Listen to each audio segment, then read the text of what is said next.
Très bien, je vois que chacun et chacune nous rejoint progressivement. Bienvenue, bienvenue à toutes et à tous pour ce webinaire d'information dédié au volontariat international d'échange et de solidarité. Je propose qu'on commence et au fur et à mesure que d'autres nous rejoindront, nous pourrons poursuivre de toute façon les discussions. Je précise peut-être avant de rentrer dans le début de ce webinaire qu'il est enregistré. Le but, c'est aussi pour nous, au France Volontaire, de pouvoir le mettre à disposition dès demain sur notre chaîne YouTube. Voilà. C'est une première session puisque l'idée est d'instaurer un rendez-vous régulier de webinaires d'information, orientation à l'attention du grand public sur le volontariat international d'échange et de solidarité. Donc, cette première édition sera suivie d'autres temps que nous vous communiquerons sur le site de France Volontaire et sur nos réseaux.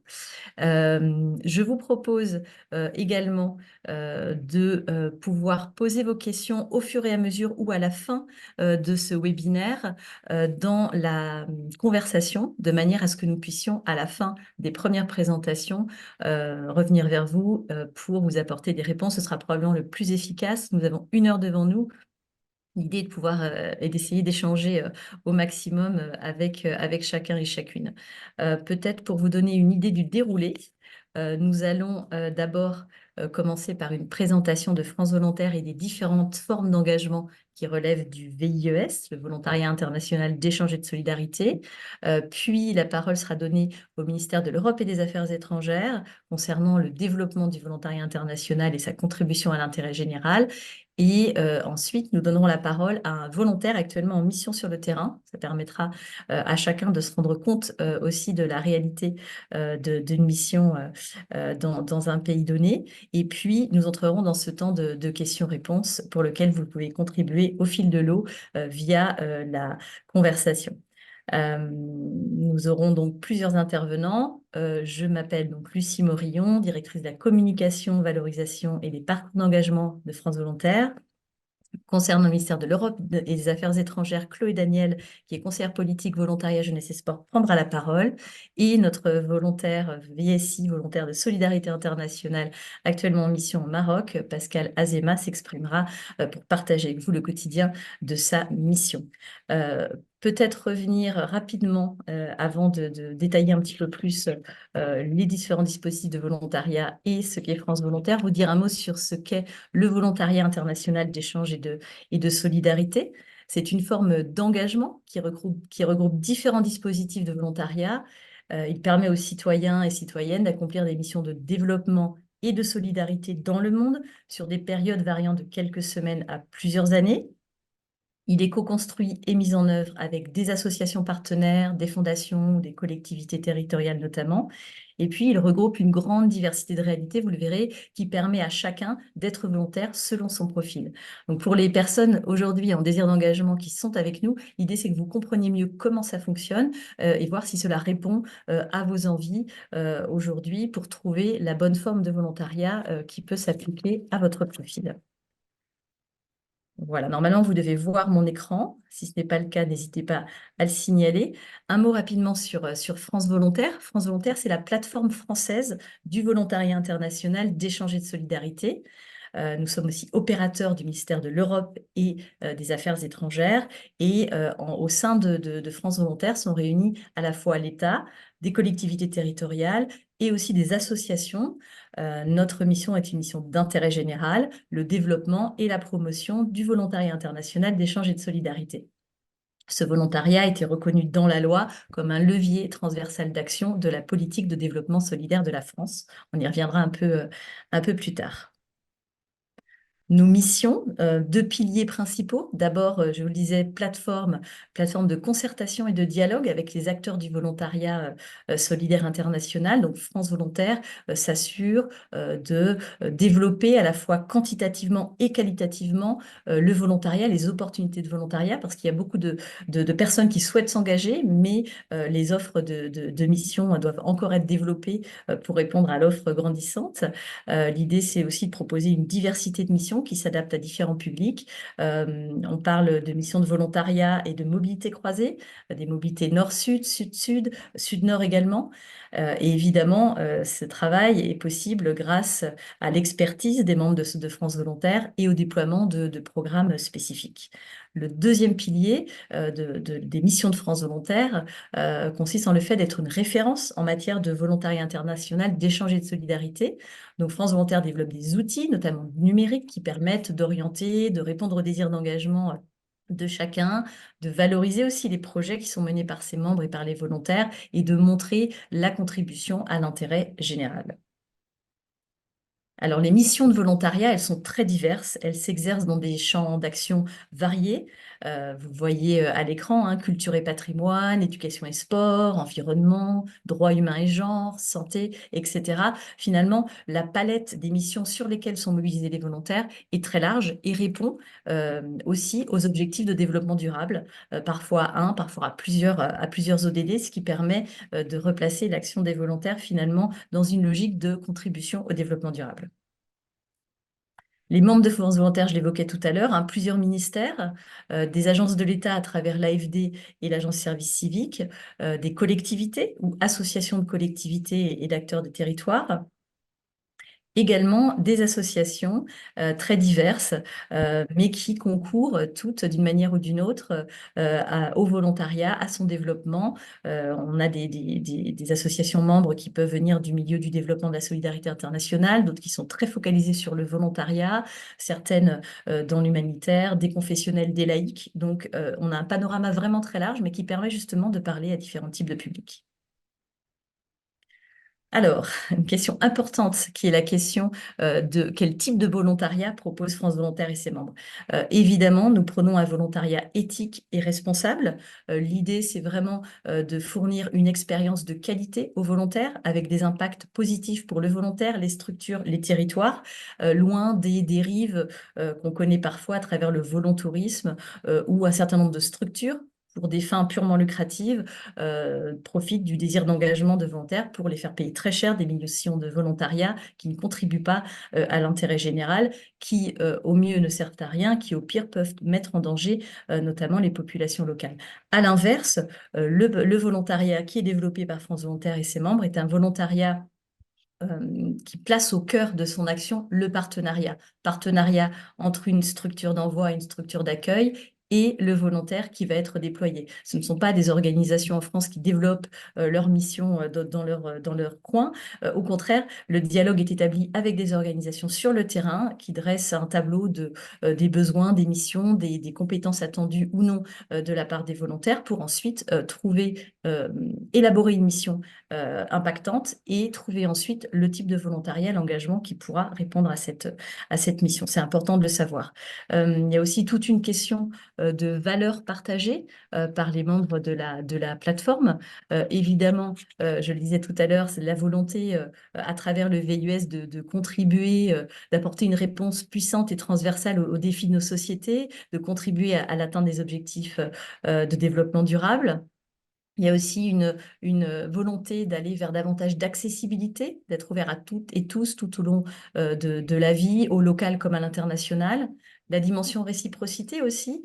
Le volontariat est fondé sur les relations humaines, des échanges interculturels, le partenariat et favorise les mobilités croisées. Et puis cette notion vraiment d'engagement, s'inscrire dans un parcours d'engagement à la fois citoyen, personnel, professionnalisant aussi si on le souhaite, pour développer savoir-être et savoir-faire. C'est important de le savoir. Et France Volontaire travaille avec ses membres autour d'un cadre qualité de référence et favorise aussi l'accompagnement des acteurs qui sont déjà impliqués dans le volontariat ou qui souhaitent le faire.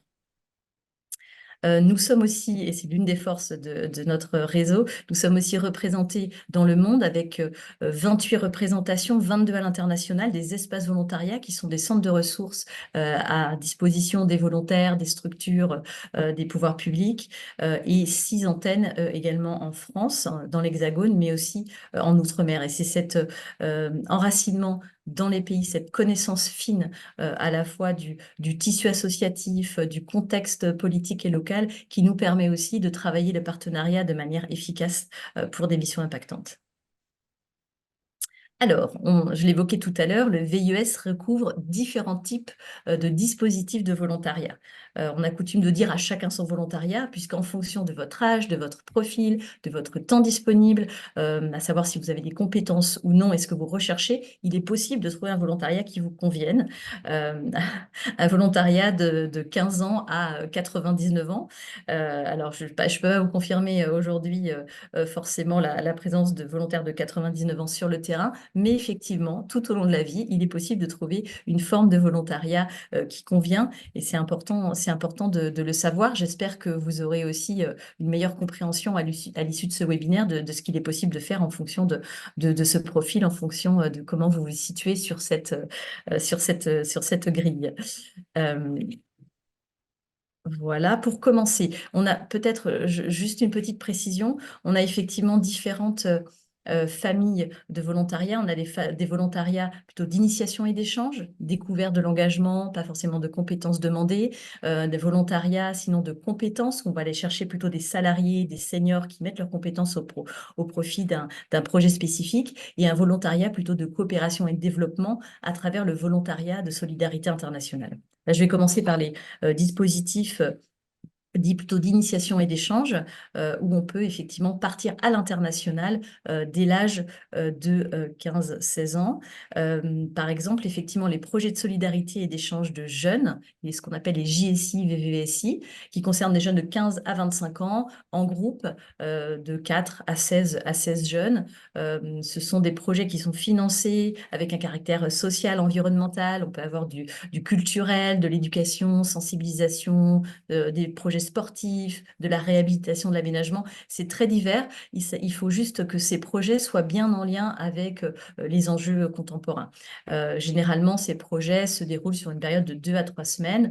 Un exemple de mission que vous pouvez voir à l'écran, organisation d'activités pour un centre jeunesse au Maroc, par exemple. Euh, Chantiers internationaux, donc chantiers de jeunes pour toute personne à partir de 16 ans. L'idée, c'est de travailler en groupe de manière bénévole autour de thèmes très variés. On peut, quand on entend la connotation de chantier, on peut penser à forcément de la construction, de la restauration, mais pas seulement. Le chantier peut aussi s'intéresser au domaine culturel, artistique, éducatif. Il y a une grande variété de chantiers que l'on peut découvrir. Même chose, on est sur des durées de 2 à 3 semaines, souvent l'été d'ailleurs. Une mission récente, par exemple, c'est l'aménagement d'une bibliothèque au Vietnam. Si vous allez sur le site autrement Cotravo, vous trouverez aussi beaucoup d'autres exemples et propositions de missions.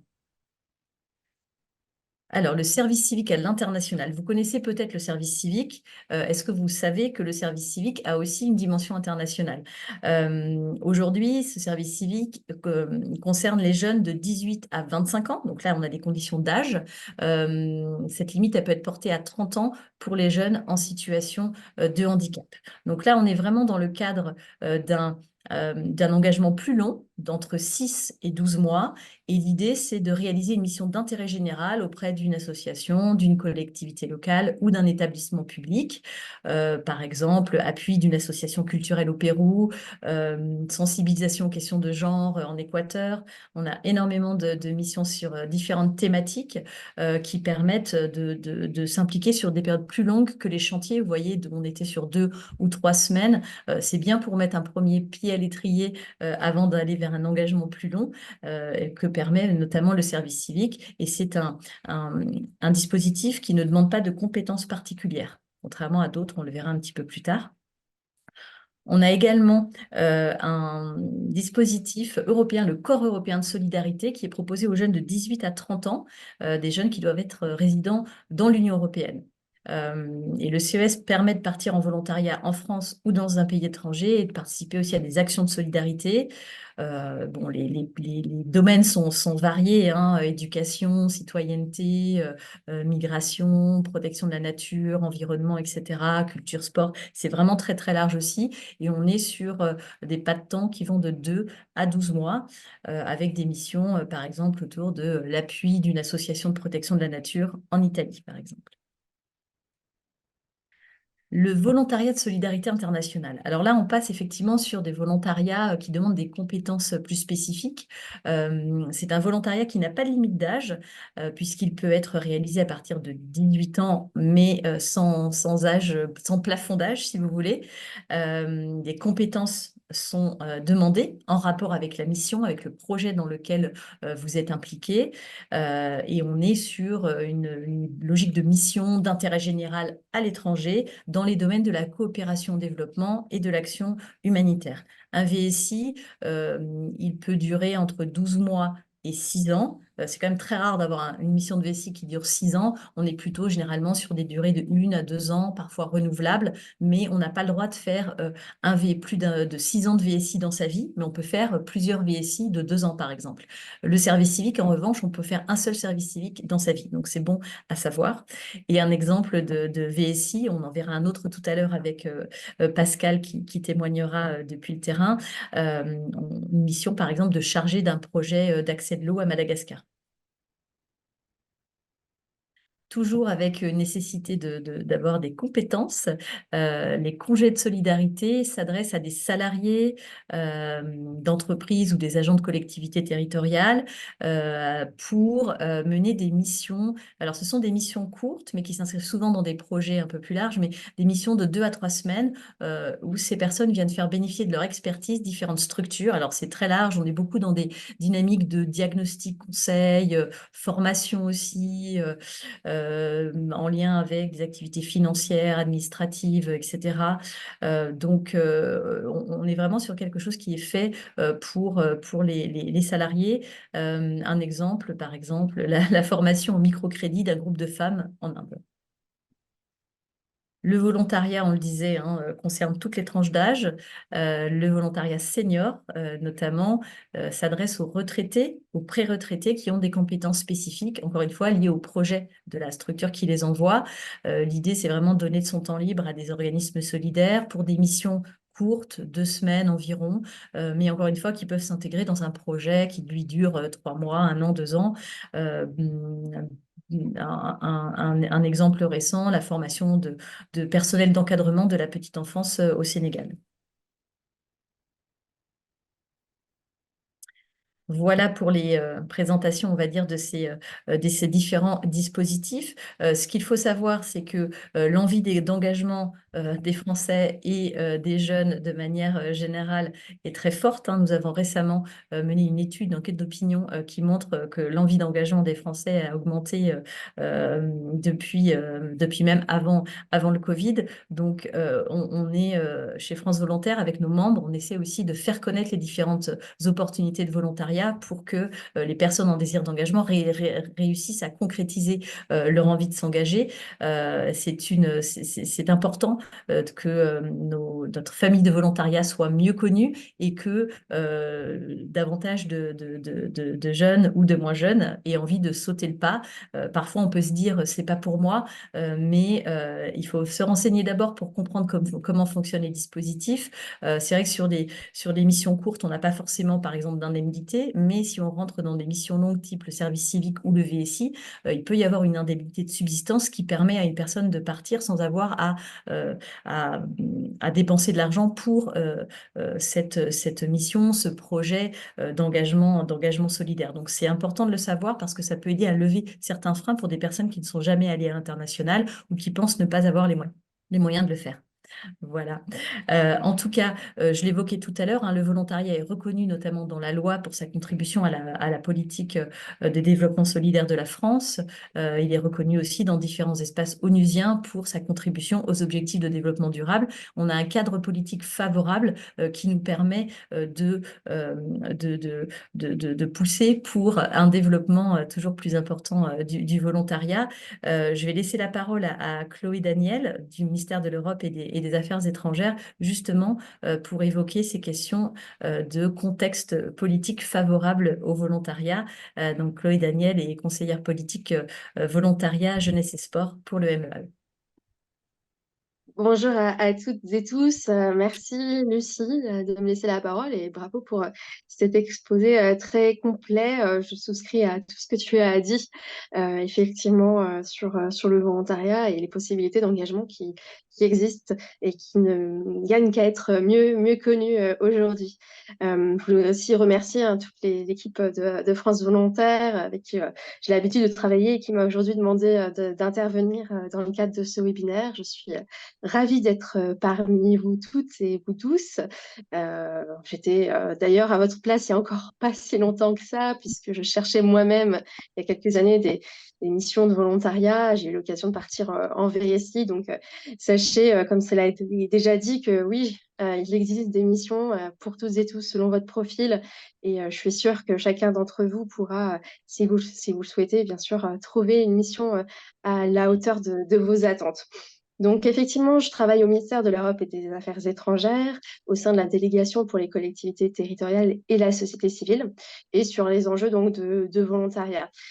France Volontaire m'a demandé aujourd'hui de parler un peu de ce contexte politique qui est assez favorable pour le volontariat, c'est-à-dire d'expliquer aussi les raisons aujourd'hui du soutien de l'État français au volontariat et également de dire en quoi ces missions aujourd'hui elles concourent vraiment à l'atteinte des objectifs de développement durable que Lucie a présenté et que le ministère de l'Europe et des Affaires étrangères aussi s'attache à atteindre.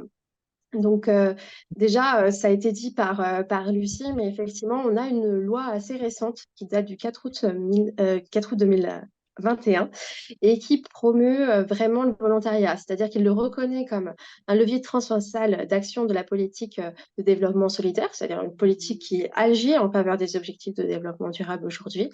Et aussi, la loi promeut l'accès de toutes et tous au dispositif de volontariat international. Donc, Lucie l'a dit, toutes et tous, ça veut dire selon votre âge, votre profil, vos compétences ou non, mais aussi si, selon de là où vous venez. C'est-à-dire que le volontariat aujourd'hui international s'adresse aussi aux ressortissants de nos pays partenaires pour l'accueil de missions en France au titre de la réciprocité.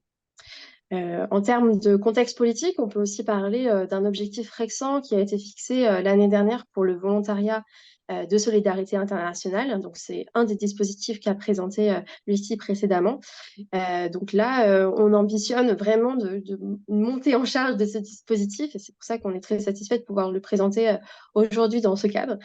D'ici 2027, on ambitionne d'avoir 1000 missions en plus. Aujourd'hui, on a à peu près 1600 missions. Donc, vous voyez, c'est une montée en charge assez conséquente.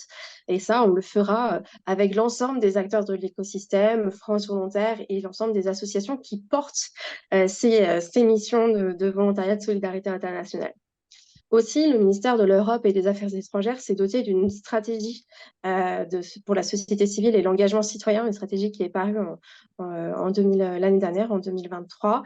Par exemple, sur le volontariat, elle promeut donc cet engagement pour tous les citoyens à tout âge et tout au long de la vie, mais aussi les questions de valorisation du parcours de l'engagement. Donc, si ça vous intéresse d'en savoir plus sur cette stratégie, je vous invite vraiment à aller sur le site de diplomatie.fr de la France pour découvrir un peu voilà, quels sont les engagements concrets de notre ministère aujourd'hui en la matière. Et enfin, je dirais que dans un contexte politique, on ne peut pas ne pas penser bien sûr au contexte multilatéral. Ça a été dit par Lucie, les instances onusiennes sont aussi très attentives aux questions de volontariat et le voient vraiment comme quelque chose de porteur pour le développement durable. Et d'ailleurs, les Nations Unies, l'ONU, a désigné 2026 comme l'année internationale des volontaires pour le développlement durable. Donc, c'est vous dire à quel point il y a un contexte favorable et porteur pour le volontariat aujourd'hui. Lucie, je veux bien qu'on passe à la slide, à la diapositive suivante, s'il te plaît. Ah, alors, juste un tout, c'est bon, voilà. Voilà. Pour vous dire un petit peu en quelques mots, voilà ce que le ministère de l'Europe et des Affaires étrangères soutient concrètement. Ça a été expliqué par Lucie précédemment, mais nous, on va soutenir avec un apport, un cofinancement financier, mais aussi un dialogue constant avec les acteurs de l'écosystème du volontariat pour faire évoluer les dispositifs et permettre que chacun puisse s'engager tout au long de sa vie dans une mission de volontariat. On n'est pas les seuls, on n'est pas le seul ministère français à porter des dispositifs, notamment le ministère de l'Éducation nationale et de la jeunesse porte les dispositifs comme le SALSIC, qui a aussi été présenté, c'est le corps européen de solidarité, puisque ils suivent ces dispositifs pour la France, des dispositifs qui sont des dispositifs européens. L'ensemble de ces dispositifs, ils visent l'intérêt général et ils visent l'atteinte des objectifs de développement durable. Ça a été aussi présenté par Lucie, mais c'est voilà, c'est vraiment un fil conducteur entre chacun des dispositifs. C'est qu'ils puissent permettre l'atteinte des objectifs de développement durable et de servir vraiment l'action concrète sur le terrain des acteurs qui sont porteurs d'engagement, de sens.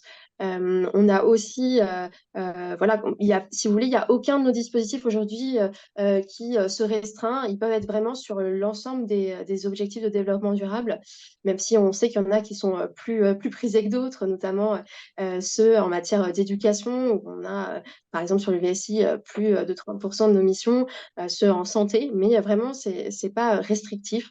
Après, c'est vrai que nous, au ministère de l'Europe et des Affaires étrangères, des fois, selon l'agenda politique, selon aussi les priorités sectorielles, on doit venir avec l'opérateur France Volontaire soutenir des dynamiques plus précises sur certains objectifs de développement durable, notamment en termes de biodiversité. On a actuellement un programme qui s'appelle Grande Muraille Verte, qui soutient donc un programme de coopération à la base qui va du Sénégal jusqu'au Tchad.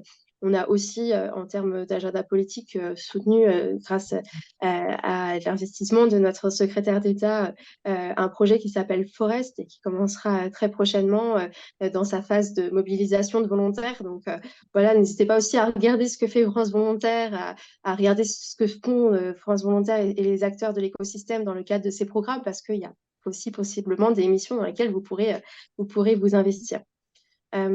Enfin, pour conclure un peu mes petits mots de présentation, ça a été dit par Lucie, mais vraiment, on s'attache à ce cadre de qualité dans l'émission et ce cadre sécurisant. C'est vraiment ce qui fait la différence avec d'autres initiatives que vous pouvez voir sur Internet. C'est vraiment à travers tous les dispositifs et tous les acteurs qui sont corrélés, connectés. C'est voilà, s'assurer qu'on a un cadre de qualité pour vous. Vous partez jamais seul, en fait. Quand vous partez en volontariat, vous trouverez toujours des acteurs pour vous accompagner. Donc voilà, je voulais juste vous inviter à bien vous tenir informés, bien lire et regarder ce que font les associations et ce que fait France Volontaire encore. Merci beaucoup, Chloé. Merci pour cette intervention. Je pense que c'était important de pouvoir faire passer ces différents messages. Ce qu'on a souhaité faire aussi à travers ce webinaire, c'est donner la parole à un volontaire actuellement en mission. Donc, je vais bientôt proposer à Pascal Azéma de nous partager justement son expérience, son témoignage. C'est important, je pense, pour que chacun se rende compte, quand on n'a pas trop entendu parler du volontariat ou d'un peu loin, il est parfois un peu difficile de comprendre ce que ça représente, comment est-ce qu'on en est arrivé à connaître un dispositif, quel type d'expérience on peut avoir sur place, qu'est-ce qu'on y gagne, quel intérêt de faire un VIES. Voilà, je ne veux pas non plus trop anticiper sur ce que Pascal va partager avec nous, mais c'est vrai que chez France Volontaire, on voit beaucoup de volontaires. On a la chance de croiser des jeunes gens, des moins jeunes, qui ont l'opportunité de réaliser une mission de volontariat et on constate constate quand même à quel point c'est une expérience transformatrice, à quel point les personnes reviennent de leur expérience à l'international avec une véritable acquisition d'autonomie, des capacités d'adaptabilité qui se sont renforcées, des compétences sur certains dispositifs qui se sont affirmées. Donc c'est vraiment une belle étape dans une vie et notre but, c'est de faire en sorte que une plus grande partie de la population puisse y avoir accès parce qu'on connaît justement l'intérêt et l'aspect transformateur de l'expérience de volontariat. Donc, je vais passer la parole à Pascal Azema, qui est aujourd'hui donc volontaire de Solidarité internationale. Il est chargé de coopération décentralisée entre la ville de Lille et Oujda au Maroc. Et il est actuellement sur place, donc on est vraiment sur quelqu'un qui est sur le terrain. Peut-être pour commencer un peu, pour introduire un peu ton parcours de vie, est-ce que tu peux nous expliquer juste ce qui s'est passé avant ta mission de volontariat? Qu'est-ce qui t'a amené à vouloir faire une mission de volontariat? Qu'est-ce que tu recherchais? Pourquoi? Oui, bonjour à toutes et à tous. Merci Lucie et Chloé pour ces propos. Effectivement, moi je vais vous parler plus spécifiquement de mon expérience, voire même mon aventure. Effectivement, en Oujda, au Maroc, au nord-est marocain, pas loin de la frontière algérienne. Donc, je suis correspondant technique pour la ville de Lille, sur place à Oujda, dans le cadre de cette coopération entre ces deux communes. Et ce qui m'a amené à cet engagement de VSI, pour vous donner un petit peu le cadre, j'ai 29 ans, enfin, je viens de faire 30 ans, mais j'ai 29 ans et j'ai besoin, voilà, de nouveau, j'aime bien dire ça, et c'est écrit derrière Lucie, un nouveau point de départ, franchement. Voilà, moi je viens du monde des collectivités territoriales, avec une forte notion d'engagement pour le service public. J'avais travaillé pas loin, enfin, notamment dans le domaine des relations extérieures, à l'agence d'attractivité de Toulouse Métropole, mais j'ai également ensuite travaillé sur la promotion de plusieurs services publics de santé sur la région Occitanie. Effectivement, j'avais à souhait de pouvoir croquer une expérience à l'international parce que je pense que tout le monde ici peut le penser. C'est véritablement une richesse que de pouvoir mener cette mission à l'international. Et donc, je suis arrivé sur la super plateforme de France Volontaire avec toutes les missions détaillées. Et j'ai vu cette mission avec la ville de Lille qui conjuguait finalement ma passion pour le monde des collectivités territoriales, où j'intervenais pour, le soin d'une commune française, mais à l'international dans le cadre de sa coopération, une coopération historique depuis 2005, on pourra en parler. Et donc c'est parti de là. Nouveau point de départ à 29 ans, et aujourd'hui j'ai 30 ans, et je suis à Oujda. Voilà. Très bien. Et justement, alors, on parlait de l'identifier, en tout cas de votre volonté d'aller vers un volontariat. Est-ce que vous pouvez nous expliquer, je sais que ça pourra répondre en partie à certaines questions là, qui commencent à être posées, comment s'est passée la phase en fait, de candidature, de mobilisation, recrutement, et ensuite le déploiement sur le terrain. Comment on passe de j'ai envie de faire un volontariat à j'arrive et je commence ma mission? Effectivement, il y a la première phase, c'est la candidature. Moi, ça enfin, c'est assez simple. Les offres sont super bien détaillées. Donc, je candidate. Derrière, j'ai eu Donc, un c'est quoi? premier Si entretien. on envoie une forme de CV, une lettre de motivation pour expliquer pourquoi on veut faire un volontariat de solidarité internationale? Oui, voilà, c'était d'expliquer mon souhait de m'engager à l'étranger pour une collectivité française. Il y a beaucoup de pertinence, on pourrait y revenir.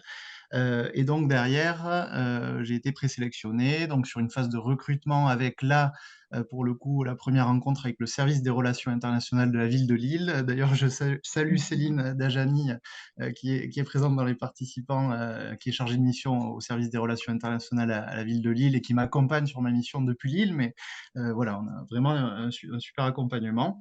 Et donc, il y a eu cette phase de pré-entretien qui m'a permis, aux côtés du service des relations internationales, de revenir au concret sur les attendus de la mission, et de pouvoir déjà me projeter sur les missions concrètes. J'en avais besoin Donc voilà, on a passé près d'une heure où la ville de Lille m'a expliqué pourquoi cette coopération, qu'est-ce que étaient les missions à mon arrivée et les missions, pourquoi pas, à développer plus tard.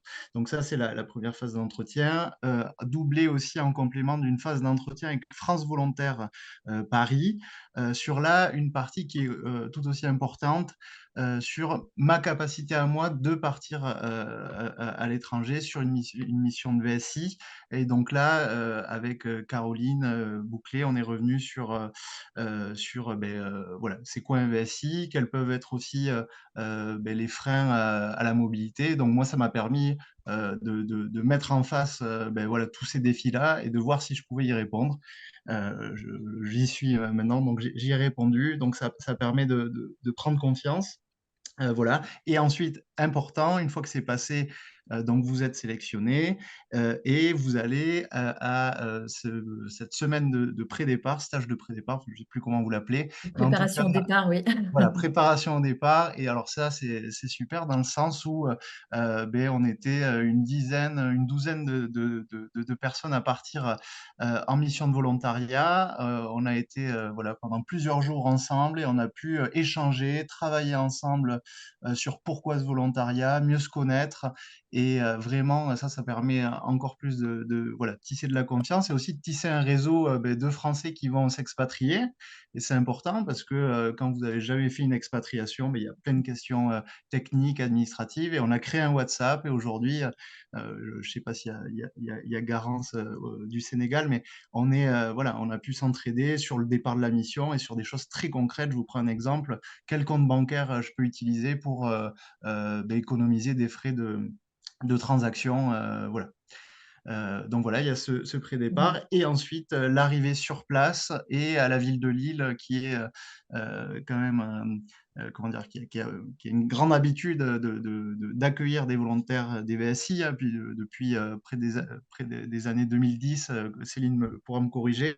Mais en tout cas, il y avait toute une phase de tuilage avec l'ex-volontaire, Clara Affecto, voilà, qui était sur place avant.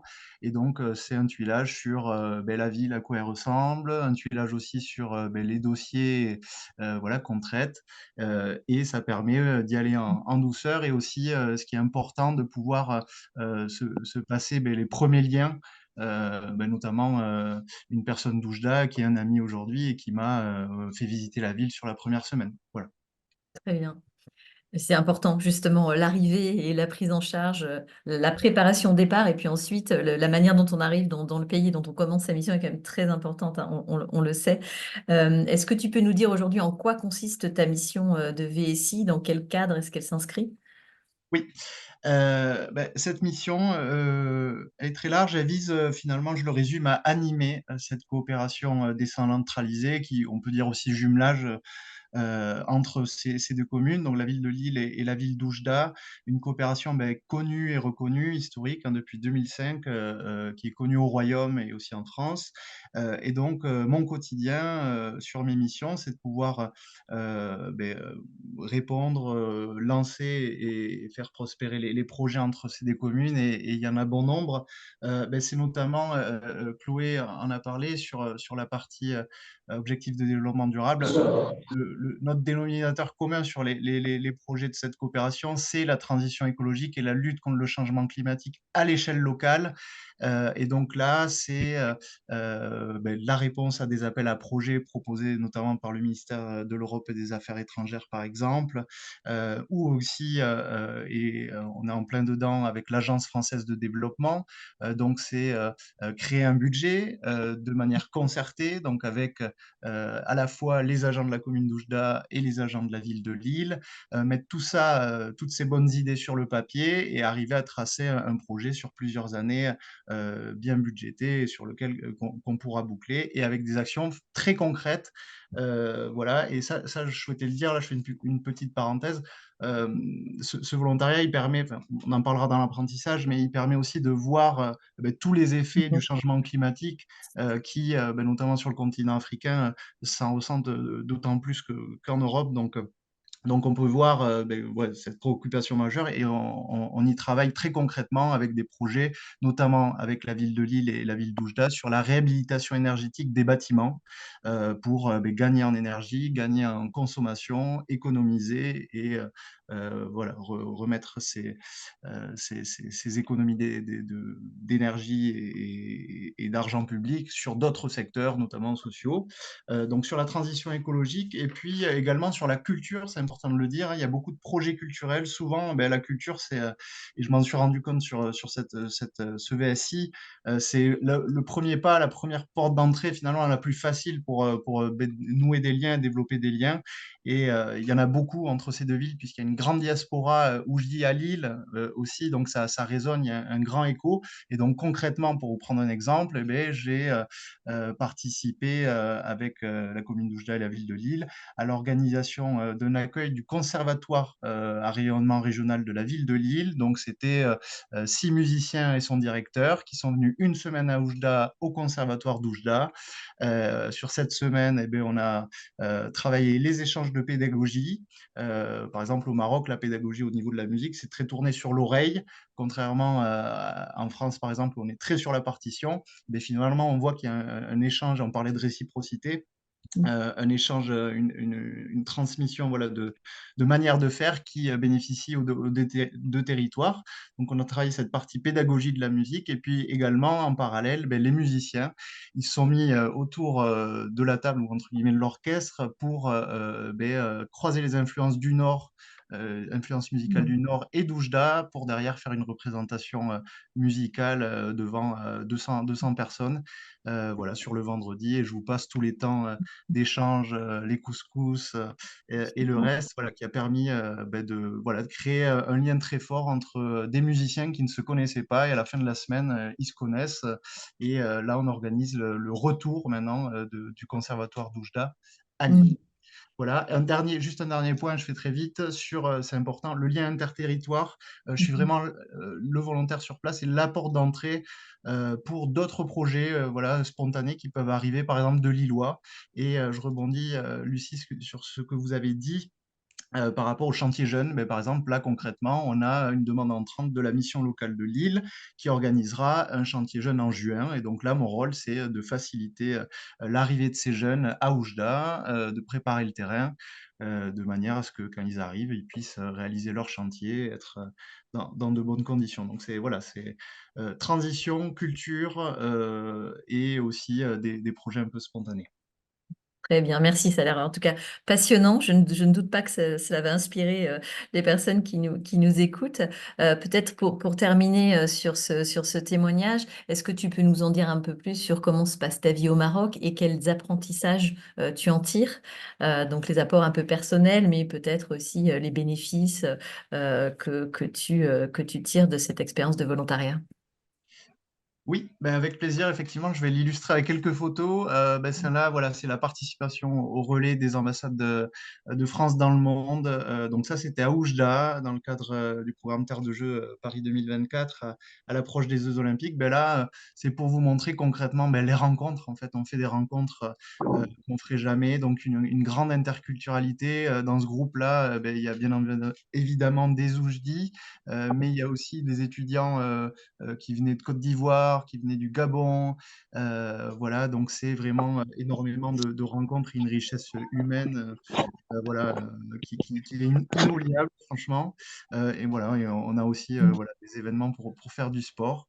Donc ça, c'est une première, voilà, un premier apprentissage très personnel. Ça permet de mieux se connaître aussi, mieux échanger avec d'autres cultures. Et donc, voilà, finalement mieux se connaître et aussi en termes d'échanges culturels, il y a pas plus grande richesse que voilà, de pouvoir ben, nouer des liens avec des personnes voilà, qui n'ont pas la même culture et au final, voilà, je ne sais pas quel mot dire, mais voilà, c'est rencontre et découverte.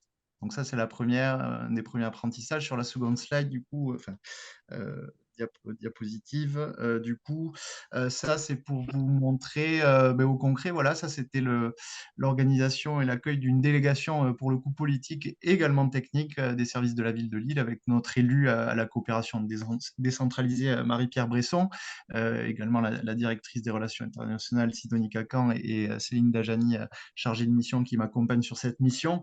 Voilà, là, c'était un accueil sur une semaine entre Oujda et Rabat. Donc, c'est contacter les autorités marocaines, les autorités françaises aussi sur place au Maroc. Je parle des consulats, je parle aussi de l'ambassade de France au Maroc et son service de coopération d'action culturelle. Donc, ça permet là de parler avec voilà, des mondes qu'on ne connaît pas forcément, à savoir donc l'administration française à l'étranger notamment, et d'organiser aussi une visite d'élus. C'était ma première pour le coup, donc avec les cadeaux, avec toute la partie protocole qui est très importante. Donc voilà, c'est vraiment en termes, ça peut aussi être un véritable tremplin professionnel, puisque j'ai appris des choses jusque-là que je n'avais jamais fait. Et puis la troisième, un petit peu pour illustrer, j'ai pris cette photo d'une tempête de sable. Donc là, il est 14 heures, et c'est toujours dans le cadre de la visite de Marie-Pierre Bresson, notre élue. Donc on sort de l'aéroport et on a une tempête de sable énorme, voilà, qui bloque tous les rendez-vous derrière. Donc en fait, ce que je voulais vous montrer, c'est qu'en fait, il n'y a pas meilleure école finalement euh, pour ce que je dis, la débrouillardise, qui est hyper importante et hyper valorisée aujourd'hui dans nos vies, dans nos mondes professionnels aussi. C'est l'adaptabilité, c'est savoir, je parle même pas de toutes les différences culturelles, notamment la notion du temps qui peut être différente entre deux territoires. Mais là, voilà, c'est des situations qui peuvent être voilà, stressantes, nouvelles. Moi, j'avais jamais connu une tempête de sable, je viens d'Occitanie, mais j'en ai jamais vu. Et donc, voilà, tout ça, ça permet derrière de forger un fort tempérament d'adaptabilité, de réponse, et moi je le dis, de débrouillardise, voilà, qui font que entre le début de ma mission et la fin de ma mission, j'ai énormément appris de ce côté-là aussi. Ça fait partie des apprentissages, cette capacité d'adaptation, cette adaptabilité qu'on acquiert sur le terrain. Ah oui, oui, oui, vraiment, je pense que c'est une des grandes leçons de ce volontariat. C'est peut-être celle-là. J'en ai des exemples à l'appel, mais oui, c'est les sauts de connexion, prendre le portable, enfin bon, voilà. Et donc oui, effectivement, c'est une des meilleures écoles. Il y a une phrase que j'aime beaucoup qui dit le voyage forme la jeunesse. Elle est connue, hein, mais ouais, vraiment, c'est plus que. En l'occurrence, c'est vrai. À travers le Ouais, volontariat voilà. international échange et de solidarité, c'est vrai. C'est une expérience que vous recommandez autour de vous? Ah ben oui, oui, oui, c'est pas pour rien que je suis là. Sinon, moi, quand je parle, je le fais avec plaisir du volontariat, parce que effectivement, moi, je vois 66 participants, j'étais à votre place. Voilà, j'avais des questions, je me disais, est-ce que j'y vais, est-ce que j'y vais pas? Franchement, moi, je vous le conseille grandement.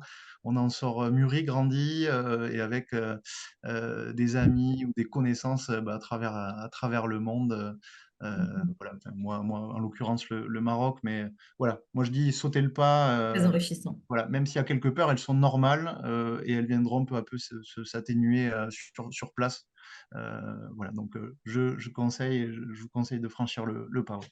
Merci Pascal. Et c'est vrai que ces peurs, ces interrogations, elles sont normales, mais c'est aussi pour ça que votre organisme d'envoi, votre organisme d'accueil sont aussi là pour vous accompagner. C'est pour ça aussi que sur des volontariats longs, on a des temps de préparation de départ qui permettent justement de vous outiller pour vous préparer à cette expérience.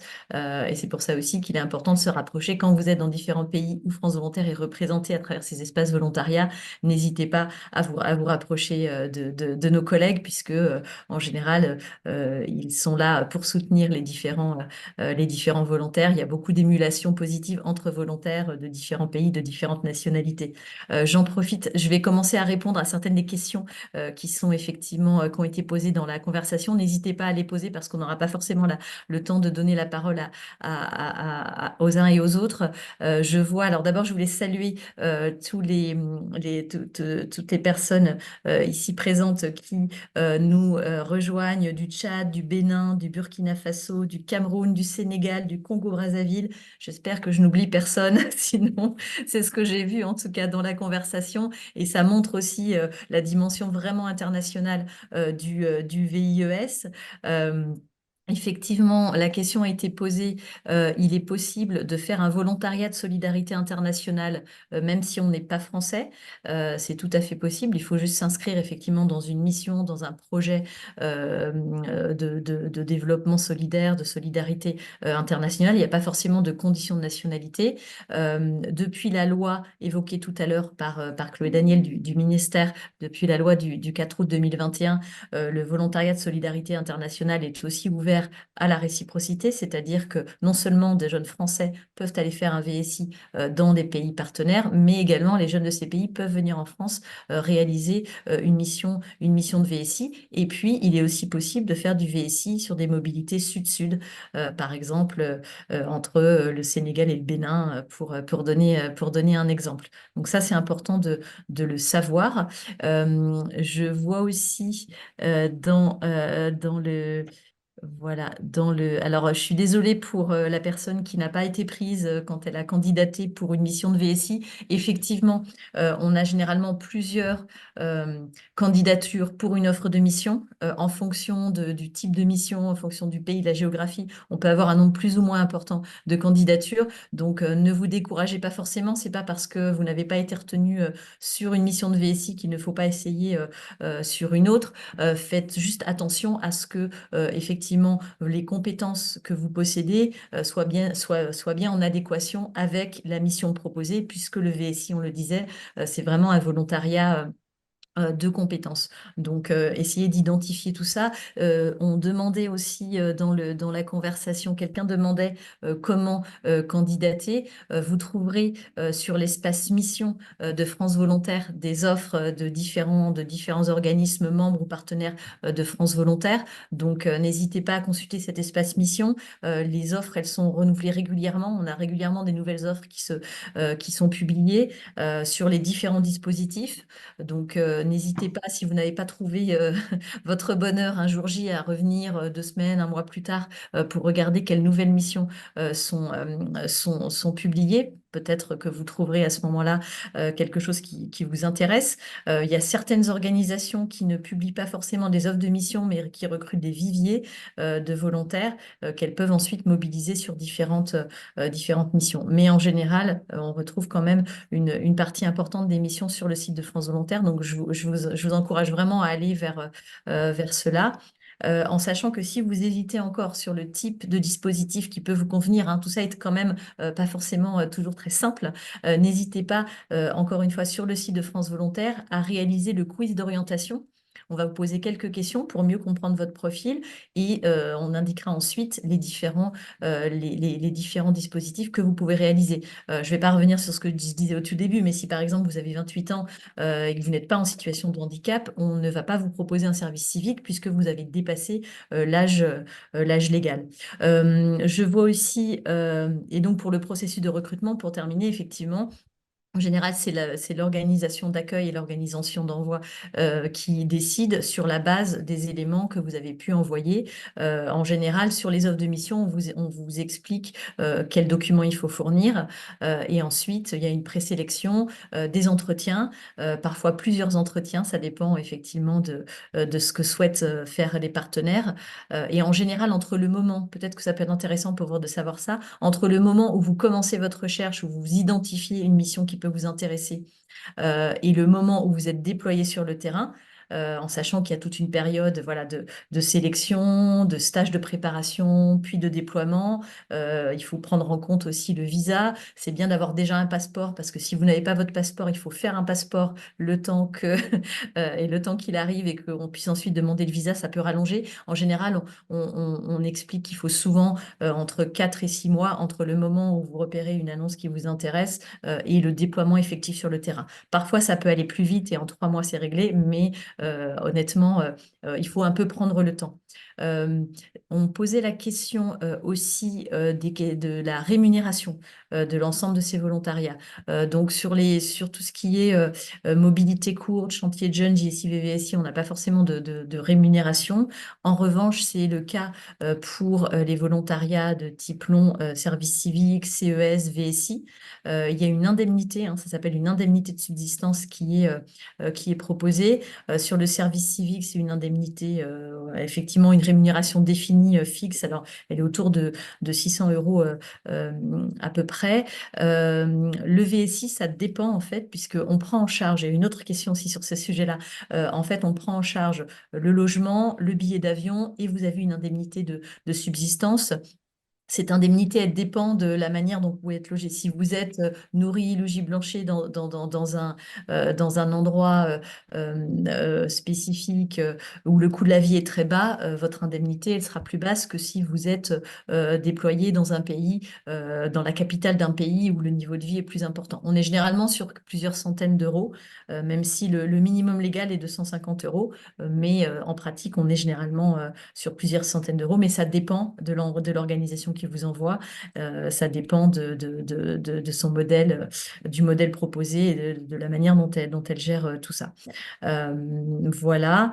Le volontariat était aussi ouvert pour les Africains. Donc je le disais, c'est le cas pour le VSI. Pour le service civique, il faut être français ou si on n'est pas français, avoir en tout cas une résidence, être résident en France avec un titre de séjour valide. Je me permets de le préciser. Et sur les chantiers internationaux, il y a souvent des mix de nationalités. Ils peuvent se faire en France ou à l'international. Donc, c'est intéressant de Lucie. pouvoir. Voilà. Chloé, tu veux peut-être préciser quelque chose? Vas-y. Non, juste pour préciser que le service civique est aussi ouvert à la réciprocité. Donc, Oui, les tout à fait. ressortissants Là, des pays voilà. partenaires. En Ouais, fait, tous les voilà, dispositifs pour de l'US, en tout cas apportés par le ministère de l'Europe et des Affaires étrangères, sont soutenus, sont ouverts à la réciprocité. Oui, tout à fait. C'est important de le dire. Jusqu'ici, effectivement, depuis la loi, le VSI permet la réciprocité, mais depuis 2011, on pratiquait la réciprocité à travers le service civique. Donc là, on est effectivement sur la dimension accueil en France de personnes qui peuvent être de nationalités très différentes, évidemment. Je sais, d'ailleurs, je crois qu'il y en a quelques-uns qui sont aussi en ligne avec vous. Et peut-être, si on veut parler de la diversité des dispositifs et la manière dont, sur différents programmes, projets de France Volontaire, on a aussi des programmes qui sont montés avec différents types de volontariat. On peut avoir du volontariat national, du volontariat international avec des mobilités nord-sud, sud-nord, sud-sud, etc. Je vois qu'il y a en ligne, alors du coup, il y a eu beaucoup de questions depuis, donc j'essaie de la retrouver. Il y a une volontaire nationale de la Grande Muraille Verte du Sénégal qui est avec nous et je la salue. C'est un très beau projet, effectivement. Ça fait partie effectivement des programmes qui contribuent au développement durable. Et là, en l'occurrence, à la lutte contre la désertification et à la protection de la Grande Muraille Verte. Donc, c'est un exemple tout à fait concret d'engagement important, intéressant.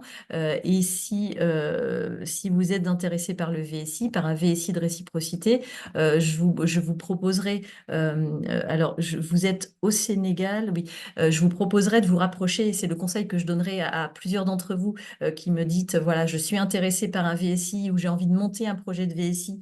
Ça peut se discuter, hein. Il faut juste trouver un projet spécifique qui nécessite, qui justifie la mobilisation de volontaires et faire en sorte qu'un partenariat soit monté entre une structure d'envoi, une structure d'accueil.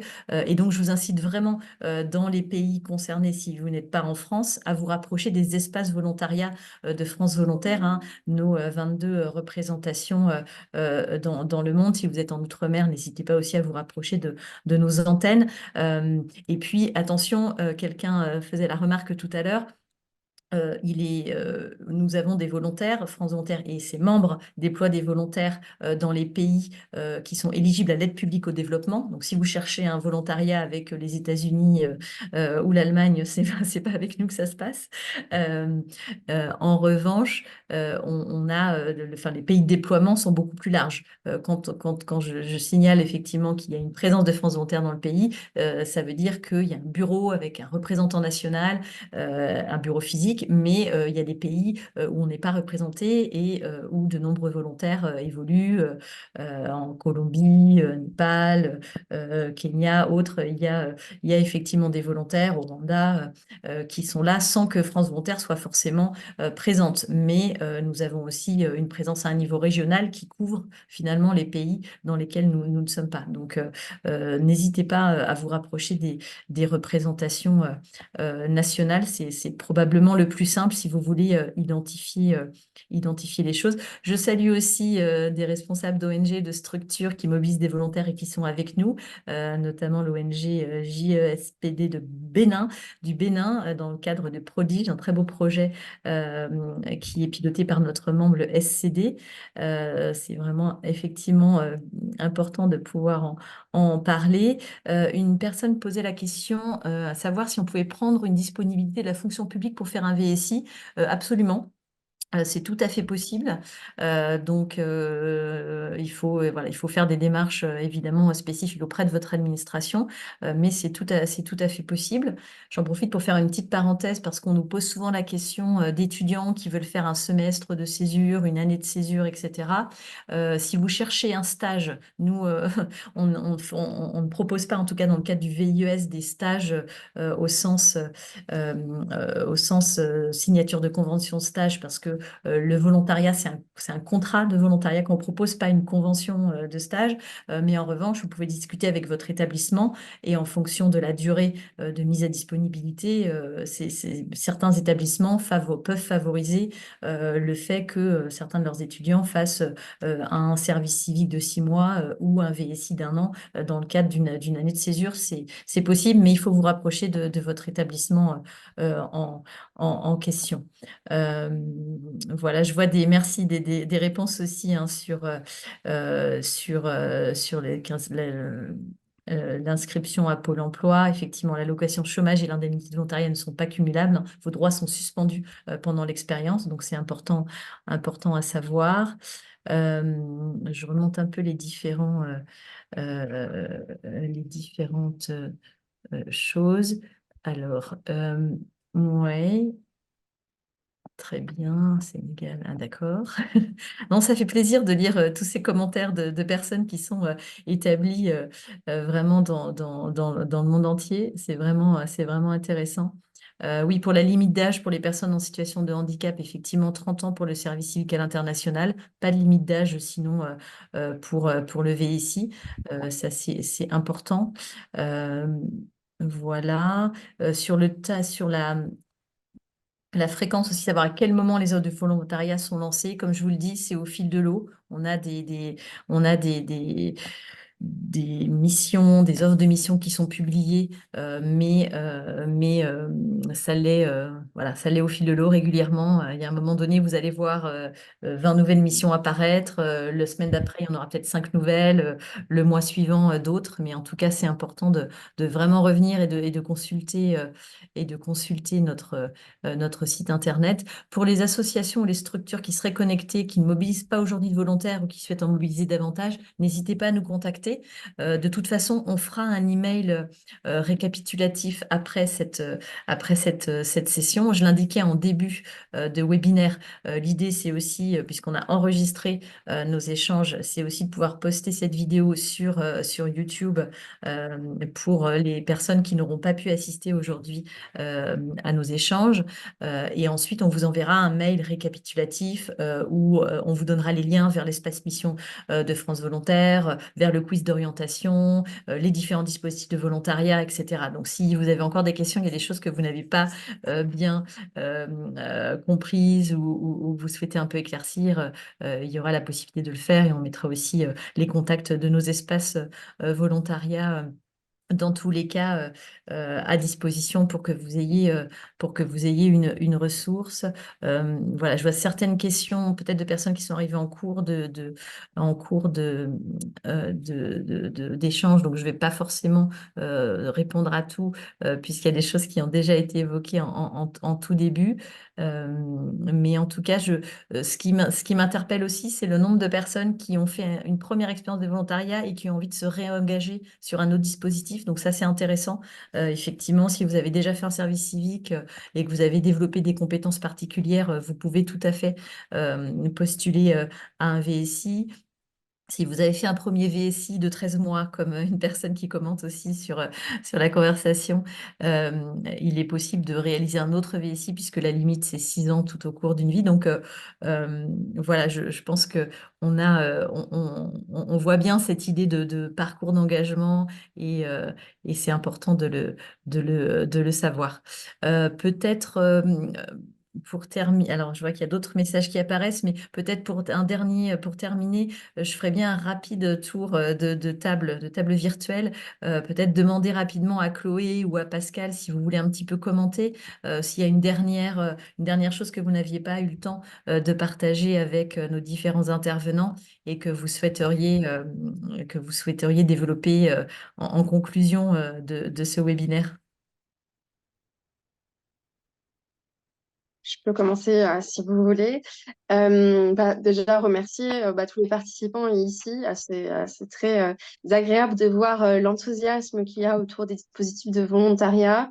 Et remercier France Volontaire pour cette belle présentation qui a permis d'avoir un panorama. Après, on vous invite vraiment à rechercher aussi, à être proactif pour rechercher l'information. Vous avez des sites, je remercie vraiment tous ceux qui ont fait l'effort dans le chat de rediriger vers les liens de France Volontaire. Insister aussi sur le fait que chacun de ces dispositifs, c'est vraiment, on compte vraiment sur, enfin, ils sont vraiment à disposition des associations et c'est leur liberté d'initiative que de proposer des missions. Donc c'est pas nous le ministère ou France Volontaire qui va aller forcément proposer ces missions. On accompagne, on soutient le développement des missions de volontariat, mais c'est vraiment les associations aussi qui portent. Donc renseignez-vous aussi au-delà de nos réseaux du ministère, de France Volontaire, aller chercher plus loin auprès des associations, aller au contact. C'est toujours vu positivement si vous êtes aussi bénévole dans une structure, c'est très valorisé dans l'expérience de volontariat. Donc, on espère vous voir bientôt comme volontaire sur le terrain. Merci Chloé. Est-ce que Pascal, tu veux partager aussi une réflexion avec nous? Peut-être simplement dire que les collectivités territoriales travaillent beaucoup à l'étranger, des fois c'est peu connu, et dire qu'au au sein de la ville de Lille, on est voilà, super bien accompagné, et que simplement dire que voilà, les collectivités jouent vraiment un rôle sur des projets très concrets, et dire aussi que cette expérience, elle peut aussi amener à se découvrir de nouvelles passions. Et voilà, pour dire que moi, j'avais jamais fait de photo et je suis arrivé au Maroc, j'ai vu les lumières, j'ai vu les paysages, et aujourd'hui j'ai un projet voilà, de documentaire photo, oui, de doc photo du quotidien à Oujda. Donc voilà, ça peut aussi amener voilà, à se découvrir d'autres passions. Merci beaucoup Pascal pour ce témoignage inspirant qui, je n'en doute pas, saura susciter des réactions parmi notre auditoire. Je veux saluer aussi, je ne sais pas si Céline Dajani est toujours en ligne pour la ville de Lille, mais effectivement, c'est une collectivité qui accueille depuis longtemps des volontaires avec un accompagnement de qualité, de belles missions. Donc je sais que les volontaires s'épanouissent bien dans ce cadre-là. Merci à vous en tout cas pour ce soutien, c'est important parce que comme le disait Chloé, finalement, ce sont aussi les associations et les collectivités qui construisent avec leurs partenaires sur le terrain ces missions qui sont au cœur de la dynamique de volontariat international. Donc, c'est vraiment important. Euh, c'est vraiment important. Je réitère juste, il n'y a pas de zone exclue pour les volontariats. La question a été posée. Il n'y a pas de zone spécifiquement exclue, si ce n'est des zones qui pourraient poser question pour des problèmes sécuritaires ou les zones de l'aide publique au développement. On est vraiment dans cette dynamique-là. Ça peut notamment pour le volontariat Solidarité Internationale, qui est un outil de coopération et de développement. Encore une fois, il faut qu'on soit sur ces pays-là pour pouvoir développer des mobilités, des expériences de volontariat avec France Volontaire. En tout cas, il y a d'autres organismes qui existent si vous souhaitez aller vers des pays autres. Je voulais vraiment vous remercier pour la diversité des différentes interventions. Réitérer aussi pour les personnes qui sont sur le terrain la possibilité de se rapprocher de nos espaces volontariat si vous avez besoin, envie de conseils, d'accompagnement, ou tout simplement croiser d'autres volontaires. Voilà, c'était vraiment intéressant d'entendre les différents questionnements que vous pouvez avoir. J'espère que on a répondu à un certain nombre de ces interrogations, qu'on vous aura donné envie à vous de partir ou de recruter des volontaires si vous êtes des structures. Et donc, dans tous les cas, c'est quelque chose que vous pourrez aussi euh, euh, échanger avec vos proches qui se posent cette question. Le VIES, c'est une très belle opportunité de se découvrir, de renforcer peut-être un parcours euh, que vous pressentez déjà, de découvrir parfois ce vers quoi vous voulez aller plus tard dans la vie. Dans tous les cas, c'est une belle expérience. Et chez France Volontaire, avec nos membres, nous sommes là pour faire en sorte que cette expérience se passe au mieux possible et que le mot circule. Donc, n'hésitez pas à en parler aussi à vos proches. euh, pour que le volontariat international d'échange et de solidarité soit davantage connu. Voilà, on répond à la question du sens, on se sent utile, on participe aussi de la réponse à un certain nombre d'enjeux contemporains de développement durable, de solidarité internationale. Ça fait partie d'une dynamique d'ouverture aussi de nos sociétés au monde, à l'autre, à l'interculturalité. Voilà, on est très convaincus par son utilité et j'espère qu'on vous a transmis aujourd'hui l'envie d'aller vers ces formes d'engagement ou en tout cas de les faire connaître. Merci à nos intervenants, merci aux participants. On vous fait de toute façon suivre des éléments récapitulatifs avec des liens, des informations pour que vous puissiez continuer aussi à construire votre projet, à mûrir aussi. Il faut se poser les bonnes questions avant de partir en VIES. Merci à vous.